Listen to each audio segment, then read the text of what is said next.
ইফালে মাছৰ শিৱসাগৰ বন্ধৰ সময়ছোৱাত আজি যুৱ কংগ্ৰেছে চলোৱা মুক্ত তাণ্ডৱে শিৱসাগৰবাসীক আতংকিত কৰি তোলে। শিৱসাগৰ বন্ধৰ সময়ছোৱাত একাংশ যুৱ কংগ্ৰেছে নগৰৰ ব্যৱসায় প্ৰতিষ্ঠানসমূহ খুলিবৰ বাবে ব্যৱসায়ীসকলক জোৰ কৰি এক অপ্ৰীতিকৰ পৰিস্থিতিৰ সৃষ্টি কৰে।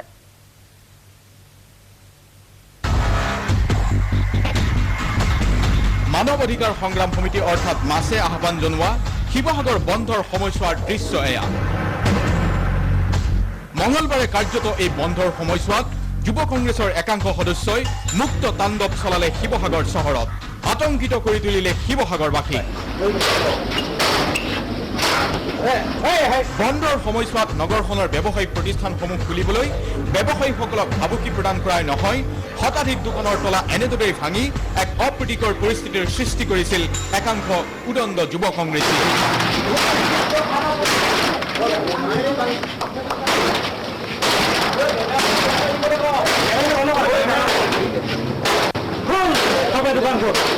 অকল এয়াই নহয়, এনে পৰিস্থিতিৰ সৃষ্টি কৰা একাংশই ফটো তুলিবলৈ যোৱা এজন ফটো সাংবাদিককো শাৰীৰিকভাৱে অপদস্থ কৰি পৰিৱেশ উত্তাল কৰি তুলিলে। কেমেৰা কাঢ়ি ল'বলৈ উদ্যত হ'ল তাণ্ডৱ সৃষ্টি কৰা দলটোৰ একাংশ সদস্যই।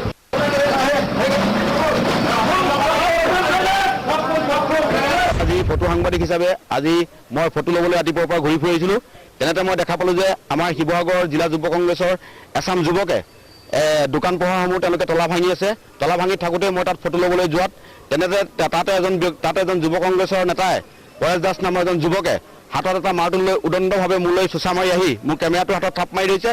থাপ মাৰি ধৰি পেলাই কৈছে যে তই কোন, সেইটো কৈ তেওঁ মোক অপদস্থ হিচাপে এটা গতা মাৰিছে। মই তেতিয়া কৈছোঁ যে আপুনি মোক কেমেৰাত হাত নিদিব, এইটো আমাৰ নৈতিক দায়িত্ব। সাংবাদিকৰ ওপৰত এনেদৰে যুৱ কংগ্ৰেছীয়ে তাণ্ডৱ চলোৱাৰ পাছত এই সন্দৰ্ভত জিলা উপায়ুক্তগৰাকীক বিষয়টো অৱগত কৰিবলৈ যাওঁতে উপায়ুক্ত নবাব মাহমুদ হুছেইনে কি ক'লে শুনো আহক।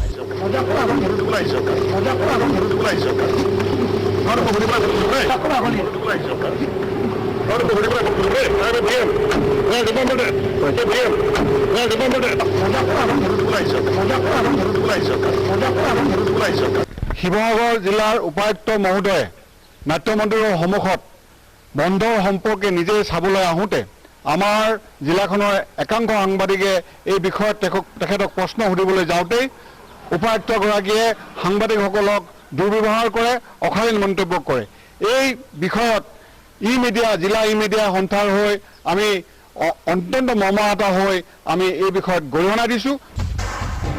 জিলাখনৰ উপায়ুক্ত নবাব মাহমুদ হুছেইনৰ ভূমিকাটো খৰ্গহস্ত হৈ পৰিছে সাংবাদিকসকল। বন্ধৰ সময়ছোৱাত যুৱ কংগ্ৰেছীৰ তাণ্ডৱ আৰু জিলা উপায়ুক্তই সাংবাদিকক কৰা অশালীন ব্যৱহাৰত ইতিমধ্যে জিলাখনৰ কেইবাটাও সাংবাদিক সংগঠনৰ লগতে জাতীয়তাবাদী সংগঠন, অসম যুৱ ছাত্ৰ পৰিষদ আছুকে ধৰি বিভিন্ন সংগঠনে তীব্ৰ গৰিহণা দিছে।